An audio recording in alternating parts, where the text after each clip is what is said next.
Meus amados, nós vamos dar continuidade à nossa série. Essa semana foi uma semana bem complicada. Pedi muita misericórdia a Deus para que terminasse de preparar essa mensagem. No meio da semana apareceu uma dor na perna e eu não estava nem andando direito.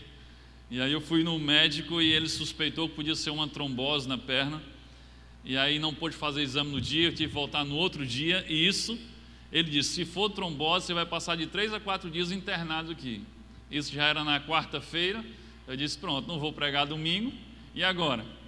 Eu disse, mas não vou arrumar nenhum pregador não, eu vou crer que vai dar certo. E aí eu preparando a mensagem sem saber se estaria aqui. Mas graças a Deus não era trombose, passou a medicação só para dor e graças a Deus eu estou quase 100% já. Já dá para ficar em pé aqui durante umas 2 horas. Teve um que disse amém, glória a Deus. A mensagem de hoje eu gastei mais de 30 horas para preparar. Então, eu quero só que você sente aí por 1 hora e pouco para ouvir. Tá certo? Todo o trabalho ficou por minha conta. Eu quero só que você abra o seu coração. Nós vamos continuar a nossa série que tem como título o Evangelho esquecido, o poder de Deus para a salvação do homem, como Paulo diz, para aquele que crê. Domingo passado nós pregamos a mensagem 2 e nós vimos o Evangelho verdadeiro versus o Evangelho da prosperidade. E se você não estava aqui domingo, ou se você não estava domingo ou no primeiro domingo da série, eu quero lembrar você que todas essas mensagens estão disponibilizadas no nosso site, bavim.com.br, está lá em vídeo, e o pessoal aí do computador, o Cláudio e o Giovanni têm feito um trabalho muito bacana, a edição ficou muito legal, e vale a pena você assistir caso você não tenha vindo. E caso você tenha vindo, também vale a pena assistir. Olha, eu preparo a mensagem, eu prego e eu ainda assisto a mensagem todo dia de novo. Porque a gente aprende mais assim. Então, às vezes você escuta aqui uma vez coisas tão profundas e você não escuta mais e a sua mente esquece aquilo que você escutou. Então, assiste, compartilha também, indica para outras pessoas, amigos seus que não conhecem a Cristo ou que estão afastados da comunhão para que possam também ser edificados. Então, nós falamos sobre o Evangelho da prosperidade, confrontando ele com o Evangelho verdadeiro. É impossível que a gente não volte a tocar em alguns assuntos do que foi falado domingo passado, já que é um negócio que está tão impregnado e está maculando o Evangelho verdadeiro. Mas hoje nós vamos dar prosseguimento à nossa série. Hoje o tema da mensagem de hoje é o Evangelho verdadeiro, sabedoria de Deus e loucura para o mundo. O Evangelho de Deus, o verdadeiro, ele é loucura para os homens. Nós vamos para o nosso texto inspirativo, que é o texto de Gálatas capítulo 1, versículo 6 ao versículo 9. Diz o seguinte, o apóstolo Paulo diz o seguinte: admiro-me de que vocês estejam abandonando tão rapidamente aquele que os chamou pela graça de Cristo, para seguirem outro evangelho que, na realidade, não é o evangelho. O que ocorre é que algumas pessoas os estão perturbando, querendo perverter o evangelho de Cristo. Mas ainda que nós, ou um anjo do céu, pregue um evangelho diferente daquele que lhes pregamos, que seja amaldiçoado. Como já dissemos, agora repito: se alguém lhes anunciar um evangelho diferente daquele que já receberam, que seja amaldiçoado. Amém? Você pode fechar os seus olhos, vamos orar nesse instante. Ore por você e ore por mim. Ore para que Deus abra sua mente, seu coração, e ore para que Deus tenha misericórdia de mim e me use como instrumento para edificar a sua vida nesta noite.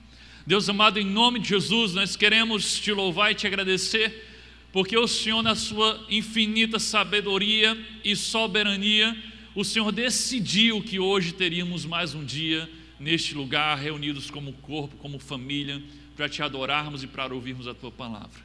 Deus, em nome de Jesus e pela autoridade do nome de Jesus, nós clamamos, Deus, que tu tenha misericórdia de nós, Deus, que tu tenhas misericórdia de mim, e me use como um instrumento, Deus, e apenas um instrumento, um canal para falar aquilo que o Senhor quer falar para cada pessoa que está aqui. E assim como eu fui edificado, Deus, durante toda essa semana, ao preparar essa mensagem, que cada pessoa que está nesse lugar também seja edificado pela Tua palavra. Deus, que cada mente e cada coração esteja completamente focado no Senhor, e tudo que está lá fora, fique lá fora, que a nossa mente se concentre em Ti, e nós consagramos esse momento ao Senhor, e pedimos que o Teu Espírito Santo seja o nosso professor nessa noite. É assim que nós te oramos e te agradecemos, em nome de Jesus. Amém. Então, meus amados, como eu tenho dito aqui todo domingo, não vai ser diferente. Esse texto que nós acabamos de ler, de Gálatas, ele mostra que desde o início da igreja, o evangelho verdadeiro vem sofrendo ataques. Existem pessoas que se levantam dentro da própria igreja para tentar perverter esse evangelho, porque o diabo sabe que na hora que ele perverter o evangelho, na hora que o evangelho verdadeiro deixar de ser pregado, então o poder de Deus para a salvação do homem também deixará de ser alcançado. Porque o que é o poder de Deus para a salvação do homem? É o evangelho verdadeiro. Se o evangelho que está sendo pregado é falso, então ele não tem poder algum, e aí o diabo faz a festa, porque ninguém poderá encontrar o Salvador através da pregação de um evangelho que não é poderoso, porque não é verdadeiro. O evangelho, ele é tão supremo, como Paulo diz, é o poder de Deus para a salvação de todo aquele que crê. O evangelho é tão supremo que Paulo profere uma maldição para todo aquele que tentar distorcê-lo ou pervertê-lo. Ele diz: se alguém pregar um evangelho diferente desse que vocês já receberam, que seja amaldiçoado. Hoje eu quero compartilhar Romanos capítulo 1, versículo 16. Vamos partir daqui para entrarmos no tema de hoje: o evangelho verdadeiro, sabedoria de Deus, loucura para o homem, para o mundo. Romanos 1,16 diz o seguinte, o apóstolo Paulo diz o seguinte: não me envergonho do evangelho, porque é o poder de Deus para a salvação de todo aquele que crê, primeiro do judeu, depois do grego. Se puder me dar um pouquinho de retorno, eu agradeço. Então Paulo está dizendo aqui, está nos alertando de que ele não se envergonha do evangelho. Mas eu fico pensando, mas por que Paulo está dizendo isso? Por que Paulo está falando que não se envergonha? Por que ele estaria dizendo isso? Teria Paulo algum motivo para se envergonhar do evangelho? E ele está dizendo por isso que ele não se envergonha? A razão pela qual ele não se envergonha nós já sabemos. Ele disse, ele não se envergonha porque é poder de Deus para a salvação de todo aquele que crê. Mas existiriam razões humanas para que Paulo, ou eu, ou você, ou a igreja daqueles dias e dos nossos dias pudesse se envergonhar do evangelho? Essa é a pergunta que vamos responder hoje. Teria Paulo algum motivo humano para se envergonhar do evangelho? Sabemos que ele tem um motivo todo especial para não se envergonhar, porque é poder de Deus. Mas teria Paulo algum motivo humano para se envergonhar do evangelho? E eu digo a você que Paulo teria muitos motivos humanos para se envergonhar do evangelho. É por isso que ele faz questão de frisar isso diante de todos. Eu não me envergonho. É como se ele dissesse, apesar das razões que tenho, eu não me envergonho do evangelho, porque ele é poder de Deus. E quais seriam essas razões humanas que Paulo teria para se envergonhar do evangelho?